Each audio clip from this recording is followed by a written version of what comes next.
dan Majelis Disiplin Profesi. Seperti tadi dijelaskan bahwa baik BPJS, Kemenkes maupun KKI masing-masing punya peran masing-masing dan independen. Jadi kita saling mendorong, bekerja sama untuk membuat pelayanan kesehatan Indonesia lebih baik. Seperti dalam Undang-Undang Dasar katakan bahwa setiap orang Indonesia berhak mendapatkan pelayanan kesehatan yang terbaik sesuai dengan kemampuan negara. Apa yang mau ditanyakan lagi?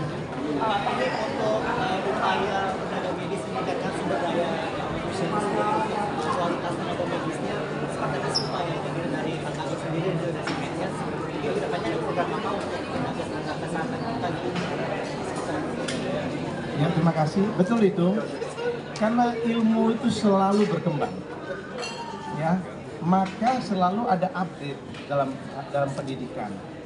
Dulu pendidikan ahli paru-paru nggak ada alat bronkoskopi. Dulu pendidikan ahli jantung belum ada cath lab. Hari ini ada, maka kurikulumnya menyesuaikan, termasuk dalam bidang-bidang yang lain. Betul itu. Maka selalu ada pelatihan-pelatihan, ada film-film untuk peningkatan kualitas pelayanan medis di Indonesia. Betul. Pak, terkait di Papua sebenarnya tanggung jawab Kemenkes seperti apa Pak? Dan biar nggak terulang ini ada regulasi tertentu. Iya, betul. Kita sudah mengirim 3 orang berangkat kemarin ke Papua untuk melakukan investigasi.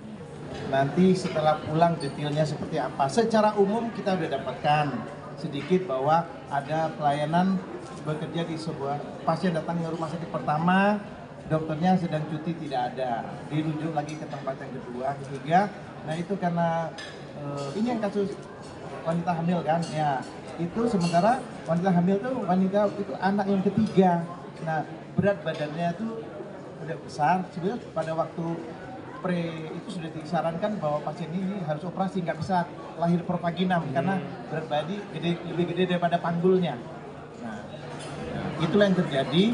Nah, waktu dia pindah lagi ke rumah sakit yang lainnya terjadi gawat janin, akhirnya terjadi itu karena dari satu tempat ke yang lain ada masalah dengan pelayanan di suatu tempat di mana tempat itu rumah sakit itu punya pelayanan bahwa kelas 3-nya penuh, dan itu sedang kita investigasi seperti apa sih supaya kita jangan sampai kita harus kasihan kalau orang kita judge padahal mungkin mereka sudah bekerja mati-matian, jadi lebih baik kita tunggu hasilnya dari investigasi kita ya. 3 orang itu pihak apa Pak?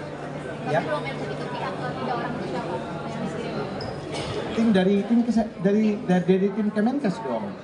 Jadi sehingga mereka nanti bahkan tadinya saya mungkin mau terbang ke Kalimantan, ke Papua sekalian ada beberapa, tapi 3 orang ini dari hasilnya apa kita bisa tahu nanti. Pak, agar sama dengan ini dan profesi lain menanggulangi ini ada kerjasama dengan media atau biar masyarakat tahu dan berulang lagi.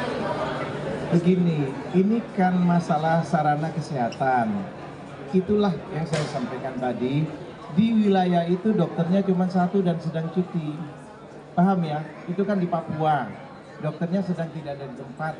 Seandainya dia ada, maka program daripada pemerintahan dari Pak Prabowo, Pak Gibran ini adalah mempercepat pendidikan, bahkan sekarang dilakukan adalah memberikan pendidikan spesialis itu diambil dari putra-putra daerah dan gratis, pembiayanya ditanggung oleh Kementerian Kesehatan supaya di daerah-daerah itu lebih mudah orang pulang ke kampungnya daripada kirim dari kita dari sini untuk mau ke daerah-daerah terpencil di Indonesia.